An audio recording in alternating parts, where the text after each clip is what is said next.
यहाँ तो पूरी घास गीली हो गई, अब कहाँ मिलेगी? देखिए, गर्मियों का मौसम शुरू हो गया है, इसीलिए लोग घास बाहर रख देते हैं ताकि वो अच्छे से सूखी रहे। लेकिन इस बेमौसम बरसात की वजह से सारी घास गीली हो गई होगी, इसीलिए सूखी घास मिलना बहुत मुश्किल है। वैसे तो सूखी घास आपको वहां मिलेगी जहां कोई बछड़ा हो, और ऐसा तो शिरडी में सिर्फ एक ही घर है अभी। किसका घर?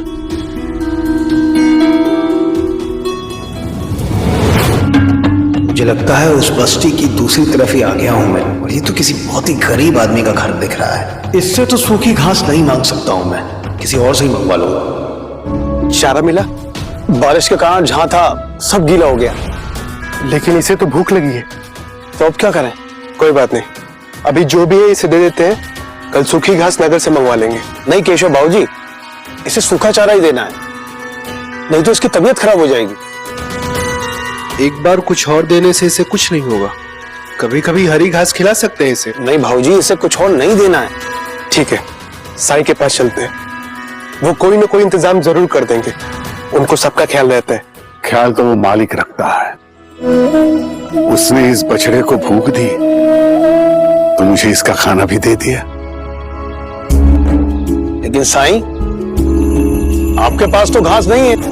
मैंने कहा था ना, चिंता मत करो, तुम्हारी हर जरूरत का ख्याल रखूंगा मैं।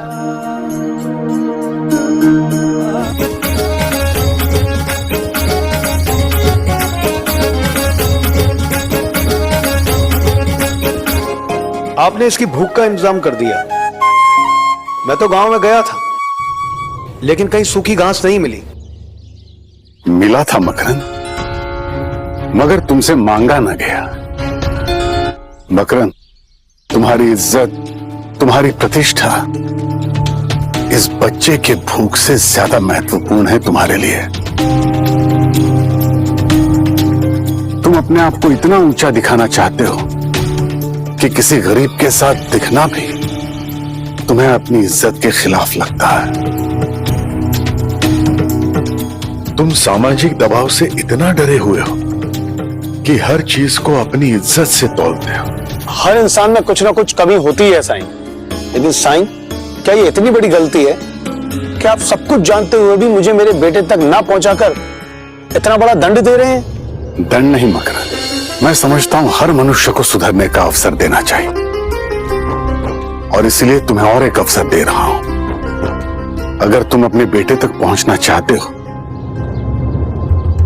तो इस बच्चे को कभी भी भूखा मत रखना। अगर उसके लिए तुम्हें अपने उसूलों के खिलाफ जाना पड़े, फिर भी। ठीक है साईं, मुझे मंजूर है। राम जी भला करे। अभी तो साईं ने खाना दे ही दिया है, बाकी कल मैं नगर से मंगवा लूंगा। साईं ने जो शर्त रखी है वो पूरी होगी, और मुझे भी किसी गरीब के घर जाकर हाथ नहीं फैलाने पड़ेंगे। मैं अपने तौर तरीके किसी के लिए भी नहीं बदलूंगा। मकरन बाबू, ये हसमुख भाई हैं, व्यापार संघ के बहुत पुराने नेता हैं। जी मैं शिंदे, मेरी मराठी साप्ताहिक पत्रिका है। हमारा मकसद है समाज के इज्जतदार लोगों को सम्मान करें, ताकि बाकी लोग उनको देख के, उनकी बातें सुन के प्रेरणा ले सकें। व्यापार की दुनिया के ही नहीं, समाज के महत्वपूर्ण नामों को भी हमारी संस्था सम्मानित करती आई है। हर साल रामनवमी के दिन, इस साल हम आपको सम्मानित करना चाहते हैं। लेकिन एक समस्या है, अभी मुझे कुछ दिनों तक शिरडी में ही रहना पड़े, शायद रामनवमी तक कोल्हापुर लौट पाना संभव नहीं होगा। तो उसमें परेशानी की कोई बात नहीं है, हम ये समारोह यही शिरडी में ही रख देते हैं। वैसे भी हमारे समारोह में बहुत दूर दूर से लोग आते हैं, बंबई से, पूना से, कोल्हापुर से, नासिक से, और भी बहुत दूर दूर से। शिरडी सबके बीच में पड़ेगा, सबको सहूलियत भी होगी।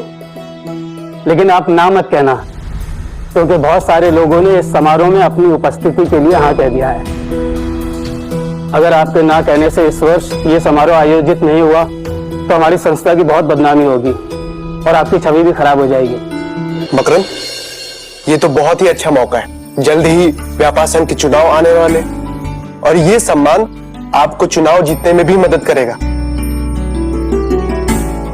तो ठीक है, फिर रामनवमी के दिन शिरडी में ही कार्यक्रम आयोजित करते हैं। कहां से आई है तू? किसकी अमानत है? अचानक से मेरे पास आ गई। माधवी, इसकी घास खत्म हो रही है।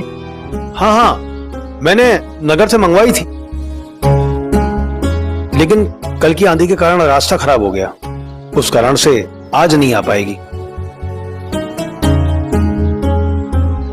तुम चिंता ना करो, मैं कुछ इंतजाम कर दूंगा।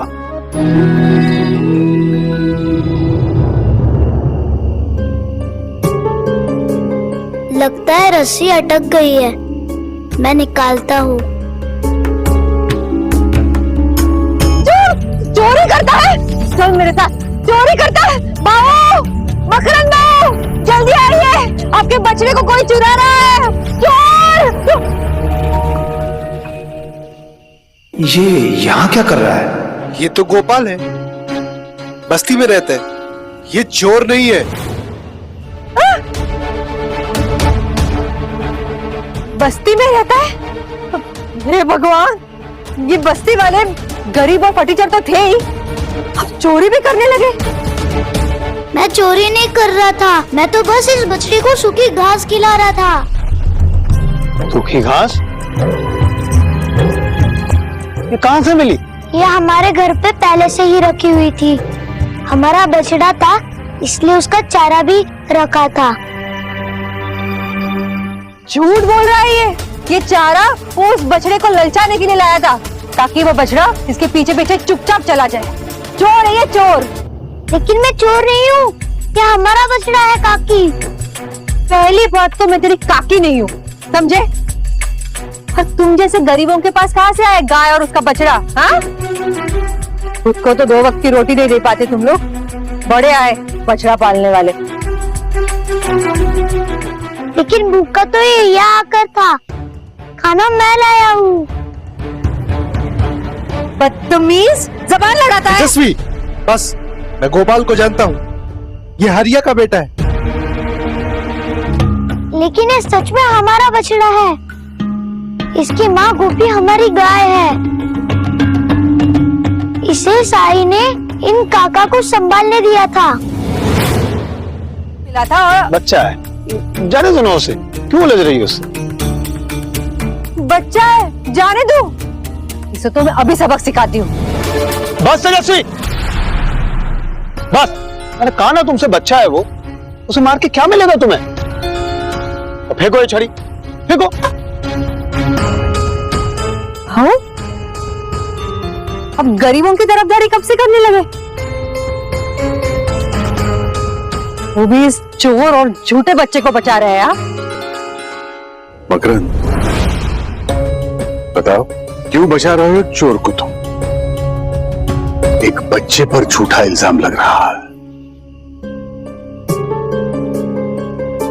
ये यहां बछड़ा चुराने नहीं आया था, बल्कि इस बछड़े को खाना देने आया था, जो दरअसल तुम्हारी जिम्मेदारी थी मकरंद, और जिसमें तुम असफल रहे। अब क्या अपनी गलती की सजा एक बच्चे को मिलने दोगे तुम हमेशा अपनी इज्जत के बारे में सोचते हो ना मकरंद? अब सच जानते हुए भी एक बच्चे पर झूठा इल्जाम लगने दे रहे हो। इससे कौन सी इज्जत बढ़ेगी तुम्हारी? बोलो मकरंद, सच बोलो। ये बच्चा सच कह रहा है तेजस्वी, ये बछड़ा इसी का है।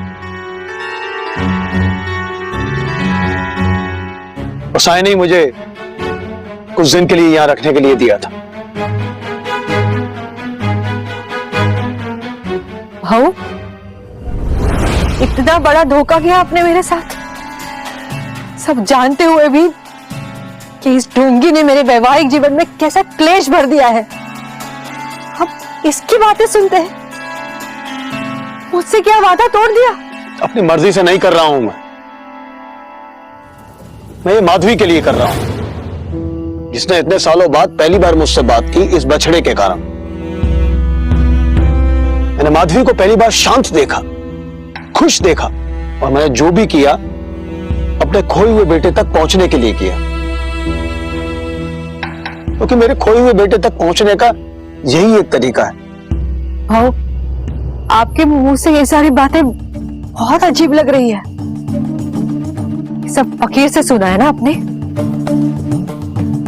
यही तो करता है ये, लोगों को अपने वश में करने के लिए। होती है तेजस्वी, अब साईं के विरुद्ध एक लफ्ज भी बर्दाश्त नहीं करूंगा मैं।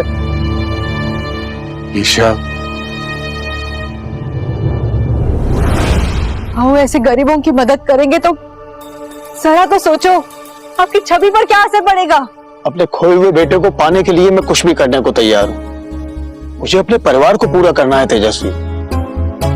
अपने बेटे को खोने के लिए मैं जिम्मेदार था, तो बेटे को लाने की जिम्मेदारी भी मैं ही पूरी करना चाहता हूं। अफसोस हो रहा है मुझे, लेकिन अपने लिए नहीं, आपके लिए भाऊ। पछताएंगे आप इस फकीर के चक्कर में, और जिस दिन आपको एहसास होगा उस दिन आपको याद आएगी ये बहन जिसका आपने दिल दुखाया है, विश्वास तोड़ा है। अब एक बात सुनिए भाऊ, आप भी यही है और मैं भी यही हूं। देखते हैं ये फकीर आपको आपके बच्चे तक पहुंचाता है या नहीं। साज को आंच नहीं मकरन, तुमने सच बोला, सही किया, लेकिन तुम अब तक इस बछड़े को खिलाने में नाकाम ही रहे हो।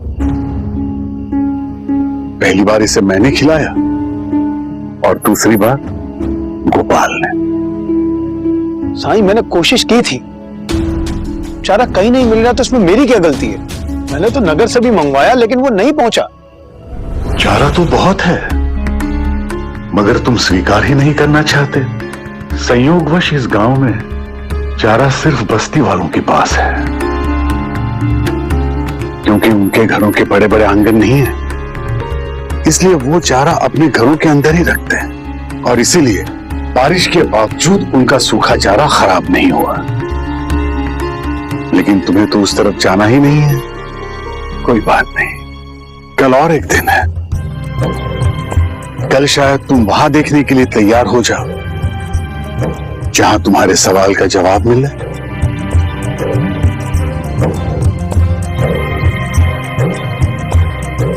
राम जी भला करे।